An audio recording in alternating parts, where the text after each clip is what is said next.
So you're out for a walk in the woods and the rain starts chucking down as it is now. You need to get somewhere dry.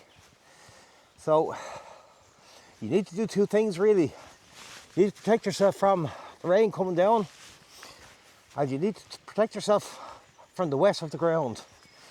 So I've got a tarp shelter. A lot of people don't know the name of this. It's actually called a half pyramid, which will give you shelter. It'll give you a floor to sit on, and as well as all of that, when the rain does ease off, you can actually pull out the door and it becomes a canopy. So yeah, let's go, we get into this. We'll show you what it's all about.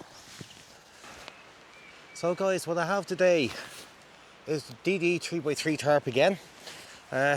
Extremely useful piece of kit. The shelter I have takes 3 pegs. That's it, just 3 pegs and a bit of cordage. Depending on what you want, you can have either 1 bit of cordage or you can have 2 pieces of cordage. But one is absolutely essential, I think. So we're going to get the DD tarp. We're going to create a half pyramid. Now, I remember back in the day watching a lot of people demonstrating this tarp, and they had no idea what to call it. How it didn't become the half pyramid or how it wasn't obvious, I'm not too sure.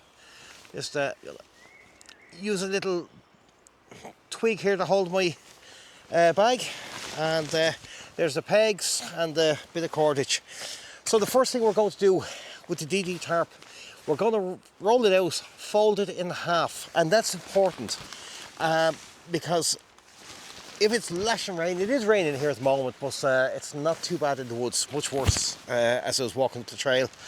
But one half of this tarp is going to remain dry, and that's what's going to keep you dry and keep you comfortable.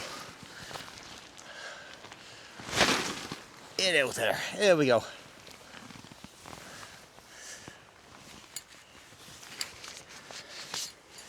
So 3 pegs. First thing we're going to do is peg out the first 2 loops here, okay? And I'm pegging it quite close to, actually I'm going to bring it over here. I'm pegging out close to this tree here because that's going to help me get this erected. There's the first one in.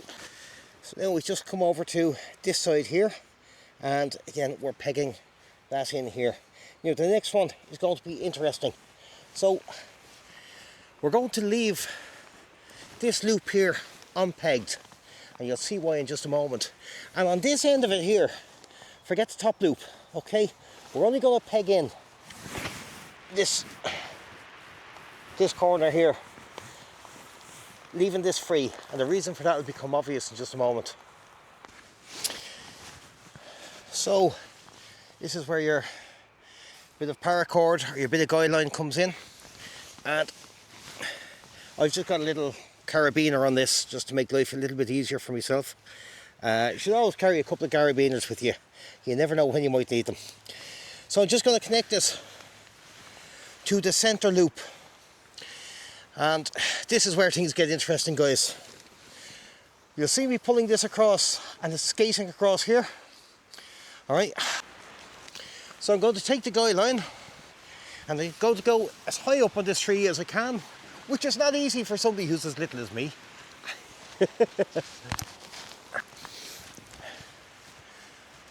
Now, so you can see, as far as the shelter goes, we're already there. You go inside, you're going to be protected from the rain. Now let's have a look and see how big this actually is. So I'm just going to take my rucksack and put that in down the end. Now, you can, of course, if it's a decent day, you can just flip the rest of the tarp over there and you have an open shelter to sit into. If you want to close it off, if that wind and rain, as driving rain is coming in, you just take this end and we can close it down onto the peg that we have here. So let's take you in and we'll do that. So now, guys, I'm just going to take the last loop and just position that around the peg. Here I am. in a beautiful enclosed shelter, protected from the wind and protected from the rain. I have a ground sheet, which is most important. I tilt you around. So you can see I have the ground sheet here, and because the ground sheet was folded in half when I put it down, it kept the ground sheet as dry as possible. Now, this is very possible to sleep in, guys. I have acres and acres of space here. You can see I can lie down comfortably here. My feet are down the ends. I'm not even touching the backpack actually. I'm just about touching the backpack now. So that's my gear and me dry.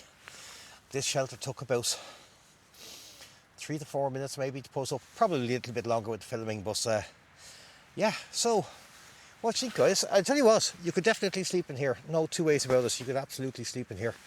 And for me, this is probably my favourite shelter just because it's so easy.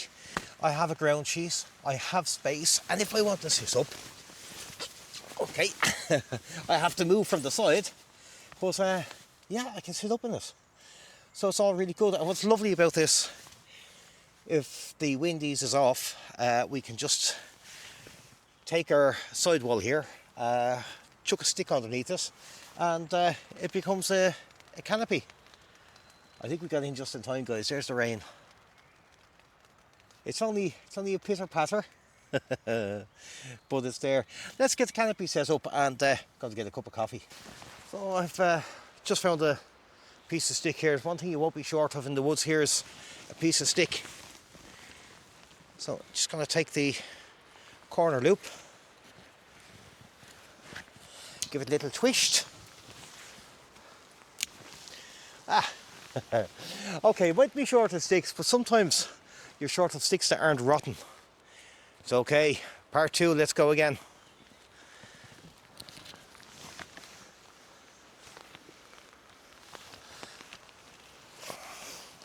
Now, if the ground is anyway decent and the stick is anyway decent, you could just use it like this. But with the bit of a wind blowing that I have here, I'm just going to use another guy line just to make it a little bit more secure. No more tent pegs, or for my American viewers, tent stakes, as they're known across the far side of the pond. So no problem. I've just, look at this. You'd think somebody had left this here for me. Let me show you. Look at that. Bit of log sitting there. I can just take the guy line. There we go. And then we have a not so enclosed shelter. Yeah. And the rain is definitely coming down okay. So let me lower you down. There we go. Right, you know what, guys? I think it's time for a cup of coffee. You're shocked, aren't you? I know you're shocked. You weren't expecting me to say it was coffee time. When have I ever said no to a coffee? So yeah, I want to show you the little stove that I have. I have featured it on one of my other videos before. I actually used it to make an Irish stew.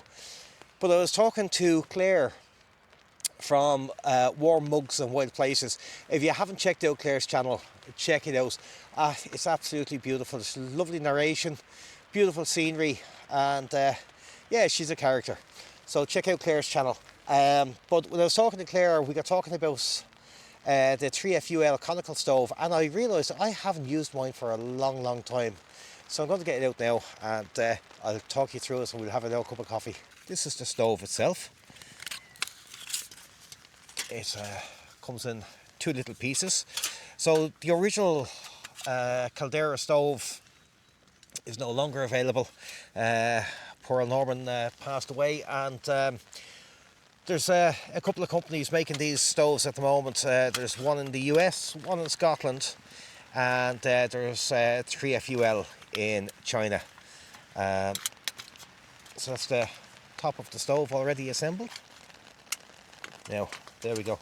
So these two interconnect. So there's little tabs on the bottom one here, and there's corresponding slots in here. So the tabs and the slots go together and just click into place. They supply us with a bottle for the fluid. I have methylated spirits in this. I normally have bioethanol because I just find the bioethanol burns a little bit more cleanly. So I'm just going to pour a little bit of meths on that. And I think I have... No. There we go, I have a lighter here. Oh, no, I don't. Okay, so I don't have a lighter, it's busted. Not to worry. So, I have a fire starter. Now, have I got... I'll try the back of this little knife here to see if I can create a spark from this and get our little stove lit.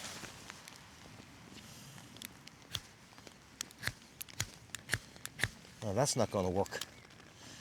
Is there anything on this that's going to give me a spark? No. Oh! Another lighter. Okay. Panic over, that. Stop. Sit down. Relax. Panic is over. We have the stove lit. Just going to have to rinse out the bugs and the bit of debris from the forest floor out of this. There we go.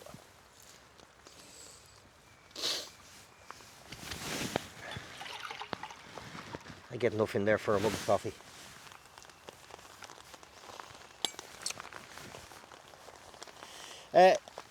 Great little water bag this. It was a couple of euros on Temu or AliExpress or one of them. Holds a half litre of water, really lightweight, nice and flexible, can't argue. A handle for the pot, which is good and bad, but it definitely works. So, just going to put the cone over, let the pot sit in, and we let that boil up. It should only take about 3 or 4 minutes.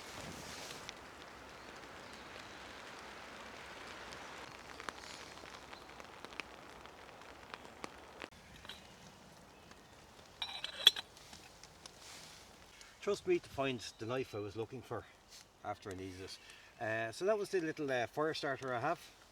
And what I did want was this knife, because this throws great sparks. Let's see if we can get over here. You can see the sparks. That throws great sparks. This, I have a little collection of these. Let me turn you around. I have a little collection of these. So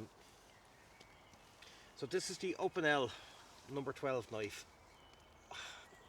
Bushcrafty, yeah, to a degree. I wouldn't be using this for splitting wood or anything like that. It have other uses. But this is really good if you're thinking of an Open L. It's the only folding knife that I think I carry for any sort of decent work in the woods. Folders, they're not particularly great, but this one is really good. It's got a little holder here for a lanyard. When I push this through, which is not the easiest thing in the world to do. Hang on, so you gotta lift a little. This, believe it or not, is actually a tick remover. You gotta move that tick remover, flick it up, and then that flicks through, and the tick remover will pull out, and you have a small side there, and you have a larger side there. So really handy in the woods if you're looking to get those ticks out of you. They're really good. And of course, as well as all of that, as every good knife will do, it has a whistle. Could get you out of trouble, this. It could really get you out of trouble. So yeah, that's probably, I love Open L knives anyway. I just, they were really slim. Years ago when I was a child, I used to have an Open L for skinning rabbits, and it was a really great knife for skinning because the blade was so thin on it and really easy to sharpen, which is really great. It's not sharpening knives is not easy for everybody, but for me, the Open L, yeah, brilliant knife. Let's see how this water is doing. Hey, yeah, so we're getting We're getting down and dirty. Time for the coffee. Oh yeah, that's a rolling boil. Probably took about 5 minutes.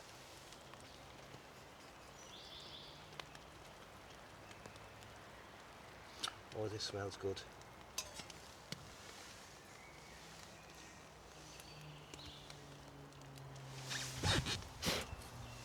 And one puff and the flame is out.